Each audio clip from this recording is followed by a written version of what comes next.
আমি খালি বেড়া মাইসের দোষ কই, বেডি মাইসের কোনো দোষ কই না। অনেক বায়ে এই কমেন্টটা করছেন কয়দিনে। সব বায়ের উদ্দেশ্যে একটা কথা কই, একটু মনোযোগ দিয়ে শোনেন।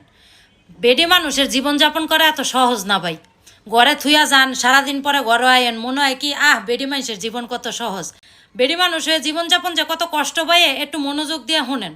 আমরা মহিলা মানুষ, আমগো জীবন অনেক কষ্টের। আমরা যেইটা দেখি সেইটাই আমগো কিনতে মন চায়, আমরা কিন্তু পারি না। কষ্টের জীবনটা কেউ একটু তেরি বেরি কথা কইলে আমগো মন চায় হ্যাঁ থাপড়াইয়া দাঁতটি ব্যাগ ফালাই দিই, সেটাও কিন্তু পারি না। আরও কি মন চায় জানেন? মন চায় ইচ্ছা মতন যা মন চায় তা খামু, কিন্তু মোড়া হইতাম না, হেডিও কিন্তু আমরা পারি না।